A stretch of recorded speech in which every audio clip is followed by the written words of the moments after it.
कानूनी साइलिन के लिए बड़ी खुशखबरी। अगर कोई शख्स किसी भी वजह से कोई कोर्ट फीस या वकील की फीस अदा नहीं कर पाता तो डिस्ट्रिक्ट लीगल एम्पावरमेंट कमेटी की तरफ से इस शख्स की कानूनी वाजिबात अदा किए जाएंगे। सीक्रेसी के साथ सारा काम होता है। जो माली इमदाद है इसकी कोई खास लिमिट है।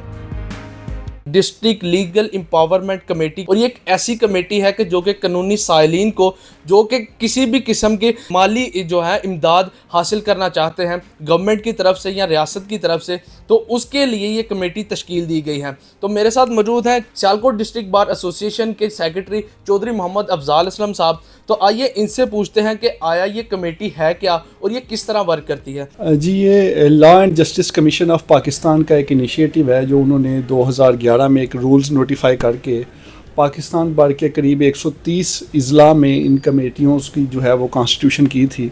कमेटी की कॉन्स्टिट्यूशन जो है वो इंतहाई सिंपल है। इसके यूजुअली 4 मेंबर होते हैं और एक कोऑप्टेड मेंबर की गुंजाइश है इसमें, जिसकी सरबराही जो है वो चेयरपर्सन डिस्ट्रिक्ट के सेशन जज साहिबा हैं वो करते हैं। इसके साथ जो मेंबर्स होते हैं वो डिप्टी कमिश्नर सियालकोट या उनके कोई रिप्रेजेंटेटिव, और उसके साथ सुप्रीडेंट जेल, डिस्ट्रिक्ट जेल के जो सुप्रीडेंट है वो, और president of district bar association, ये इसके 4 मेंबरान होते हैं मुस्तकिल। और ये 4 मेंबरान जो है इस कमेटी की कॉन्स्टिट्यूशन और इस कमेटी की फंक्शनिंग के हवाले से डिसीजन करते हैं। ये गवर्नमेंट ऑफ पाकिस्तान, हमारी जो एग्जेक्टिव और जुडिशरी है उसका एक अच्छा इनिशिएटिव है कि ये रूल्स को नोटिफाई करके ऐसे तमाम साइलिन जो कानूनी इमदाद हासिल करना चाहते हैं अपने फ़ौजदारी मुकदमात में, अपने दीवानी मुकदमात में, अपने आइली मुकदमात में, और ये इमदाद एक प्रोफेशनल वकील को अंगेज करने की फ़ीस की सूरत में, या मुकदमे की कोर्ट फ़ीस की सूरत में, या मुकदमे में तलबी और समनात के प्रोसेस में माली इमदाद की सूरत में, या मुख्तलिफ़ अदालती नकुलात हासिल करने के हवाले से, इन तमाम मामलात के हवाले से एक साइल को जिसके माशी वसाइल इस कदर नहीं हैं कि वो इंसाफ के जो तकाज़े हैं उनको मीट कर सके, तो इंसाफ के तकाज़ों की बरवक्त और फौरी और आसान रसाई के लिए ये रूल्स नोटिफाई हुए हैं। और इस कमेटी का पर्पज़ ये है कि इसके पास जब भी कोई मैटर आएगा तो वो उस साइल को, उस मुस्तहिक को इमदाद करेगी। और ये बड़ा सीक्रेसी के साथ और बड़ी इज़्ज़त नफ्स के साथ ये सारा काम होता है, जिसमें एक साइल के मामलात को कानूनी तौर पे उसे इमदाद दी जाती है माली, और उसके बाद उसके जो प्रोसेस हैं वो चलते हैं। सर, ये जो माली इमदाद है इसकी कोई ख़ास लिमिट है कि किस हद तक माली इमदाद दी जाएगी? अच्छा, ये केस टू केस वेरी करती हैं चीज़ें, और ये डिसाइड करना होता है उस कमेटी ने। कमेटी के पास इख्तियार है कि वो उसे कैसे डिसाइड करती है। प्रोफेशनल जो कौंसल इंगेज करना है उस कौंसल की फ़ीस की एक प्रिस्क्राइब्ड लिमिट है। उसके अलावा जो बाकी प्रोसेस हैं कॉपिंग हासिल करने के लिए, जो समनात वगैरह के लिए या कोर्ट फ़ीस के लिए, तो वो सारे के सारे, लेट से एक केस की कोर्ट फ़ीस है 15,000 रुपये, एक केस की कोर्ट फ़ीस है 50,000 रुपया, तो वहाँ पे सिर्फ ज़िक्र कोर्ट फ़ीस का है।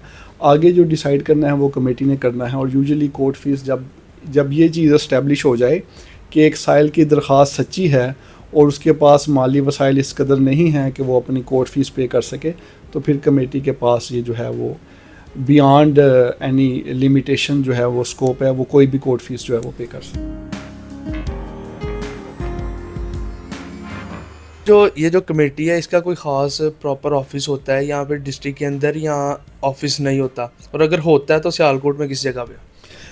कमेटी का जो है ऑफिस, वो उसके चेयरपर्सन जो हैं, जो डिस्ट्रिक्ट एंड सेशन जज साहब हैं, उनका जो स्टाफ है वही इसे डील करता है। अगर किसी भी शख्स ने इस डिस्ट्रिक्ट लीगल एम्पावरमेंट कमेटी से मदद हासिल करनी है, माली मुआवनत लेनी है, तो उसका इंतहाई आसान सा तरीका है। आप एक सादा कागज़ के ऊपर दरख्वास्त लिखेंगे, दरख्वास्त के साथ अपना शनाख्ती कार्ड या दीगर शनाख्ती दस्तावेज़ लगाएंगे, और अपने जो मामलात हैं, जो आपका केस पेंडिंग है उसकी तफसील लिखेंगे, अपने मौक़िफ़ लिखेंगे, और आप कहेंगे कि मुझे ये इमदाद चाहिए। और अगर आप जेल में बंद हैं तो फिर आप ये दरख्वास्त, बीइंग अ कैदी आप मुक़य्यद हैं, तो आप ये दरख्वास्त सुप्रीडेंट जेल की तरफ से रवाना करेंगे।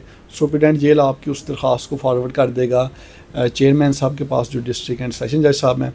फिर कानून ने कहा कि इस कमेटी की एटलीस्ट 1 मीटिंग हर मंथ हुआ करेगी, और इससे अगर एप्लीकेशंस की तादाद बढ़ जाती हैं या कोई एमरजेंट नोयत के मैटर्स आते हैं तो एक माह में 1 से ज़्यादा मीटिंग्स भी हो सकती हैं। और पूरे माह में जितनी भी दरख्वास्तें होंगी मीटिंग में उन सबको कंसिडर किया जाएगा और उसके बाद उन दरख्वास्तों को डिसाइड करते हुए लोगों को जो है वो साइलिन को माली मावनत फराहम की जाती है। एक साइल आ गया तो वो कौन से पैरामीटर्स हैं जहाँ पे हमें पता चलेगा कि ये बंदा कॉम्पिटेंट है, इसे माली इमदाद देनी चाहिए? ये केस टू केस चीज़ें वेरी करती हैं, लेकिन इसके हवाले से एक पूरा एक डैशबोर्ड भी बना हुआ है जो पंजाब सोशियो इकनॉमिक रजिस्ट्री के हवाले से है। वहाँ पे बंदों का डाटा मिल जाता है, एक आईडी कार्ड का नंबर डालते हैं और वहाँ से सारा डाटा आ जाता है कि ये जो दरख्वास्त देने वाला साइल है इसकी माली हैसियत क्या है, उस हवाले से वो आ जाता है। फिर अदरवाइज़ भी कमेटी जो एक्सपीरियंस लोगों पे होती है, जिसमें डिस्ट्रिक्ट एंड सेशन जज है, सुप्रीडेंट जेल है, प्रेसिडेंट बार एसोसिएशन है, डिप्टी कमिश्नर्स हैं, ये इंतहाई समझदार और तजर्बाकार अफराद होते हैं। इन्हें पता चल जाता है इन सारे डॉक्यूमेंट्स को देख के। सर आम तौर पे जो डॉक्यूमेंटेशन होती है जैसे दरख्वास्तें वगैरह लिखना, ये आम साइल तो कर ही नहीं पाता, पहली बात ये है। तो क्या इसके लिए भी कोई वकील कराना पड़ेगा?